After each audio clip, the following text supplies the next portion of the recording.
kwa matukio ya motomoto, trending, habari na kila kitu cha motomoto kutoka vipande vyote.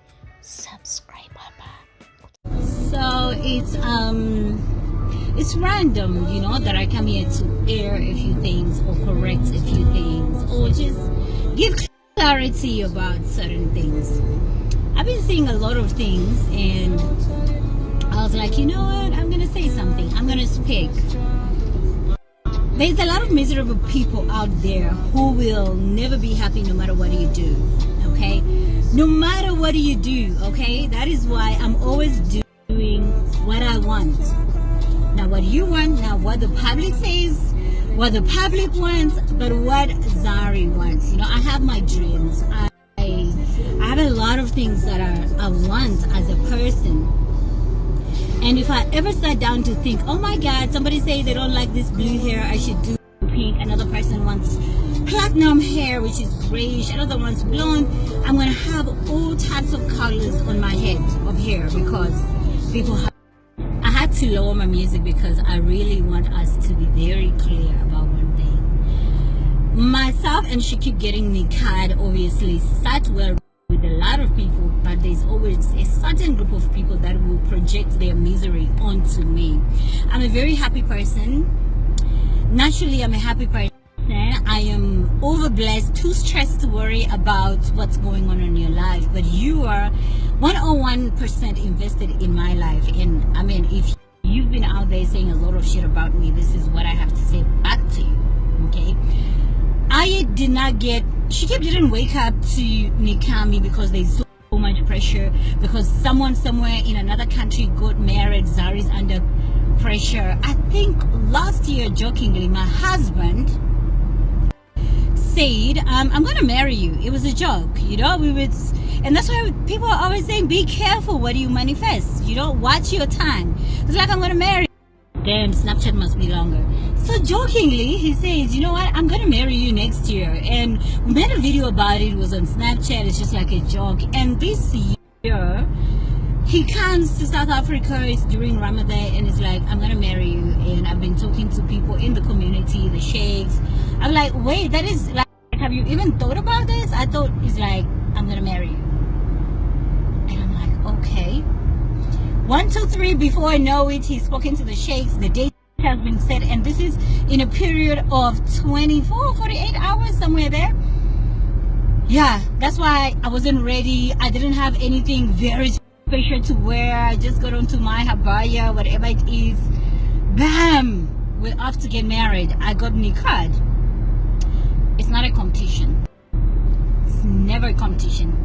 Okay, I live in my lane. I do my own shit. I do what I feel is right for me. I do not have competition. Okay, so we called the relevant people. He called his family.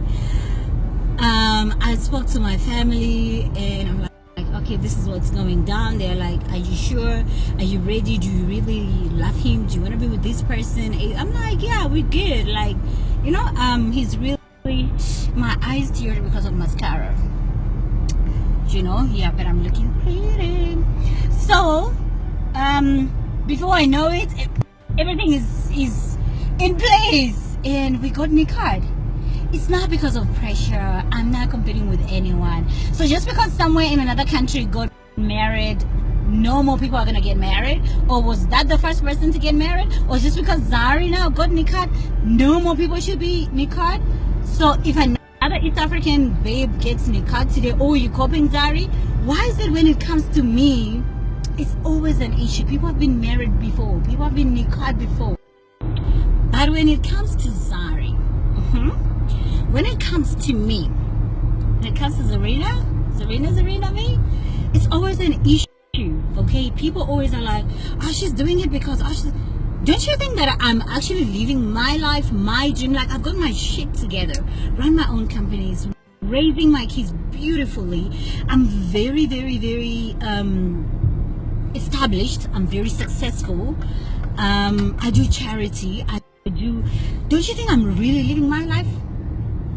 And just because you're not living your life, you're projecting all this misery in your life onto me. Babe, I'm happy. I am so happy. I'm not doing anything for anyone. I am with Shakib because I want to be with Shakib. Not for pressure, not for anything, for me and him. Alright, so it's got to stop. So all these years that I've had people trolling me, you know, I'm gonna ask you to take time out and put all this energy on yourselves, you know. Just think about how many years you've been out here trolling me on the internet. And I'm gonna tell you what, I grow every other day. I grow, I increase assets, I increase my investments, I'm growing as a person, you know, I grow as a mother, I grow generally, you know, because I am so fully focused on myself, my well-being, and what is good for me. Not worrying what is good for you. What are you doing? Who are you dating? Who married you? No. But then again, I forgot. If you talked about yourself, nobody would listen. Nobody would pay attention, you know, because it's always the busybodies, the nobodies who are always in the streets. So I am with my husband because he decided to do it, not for competition, not for anyone. And a lot of times, let me end with this, a lot of times it's always the miserable, bitter nobodies. Mark my words, it's always the miserable, bitter nobodies that are always out here making a fuss about. Honestly, if you were busy with your life, investing in yourself, doing you, wallahi, I promise you, you wouldn't have time for me. You wouldn't have time because you are so fully invested in your life, your well-being, your everything. You know, it's about you. You want to see yourself grow, be a better person. But misery loves company. You don't have so much going on in your life. And see, you know, you're literally projecting all your misery, everything on me. I'm in a very, very happy place. I'm in a very beautiful space. Wallahi, I am so happy. I wish you know. So I wish you luck, and I hope you find that happiness that's missing in your life. So I know I said I'm ending, but I promise this is the last one. I promise. So I'm gonna come here and pray for you. I pray for you that you find the missing part that's missing in your life. I pray that you feel the hole in your heart that's giving you so much pain over people's lives. I pray you find peace and happiness that some of us are experiencing. I pray for you that the good Lord will touch your life and turn it around and make something beautiful for you, so that when you look at, if you are on the other side, I'm like, wow, why was I hating when I could actually do this? I pray for you. I pray God blesses you so hard so that you can try, you can experience, you know, the joy that some of us have.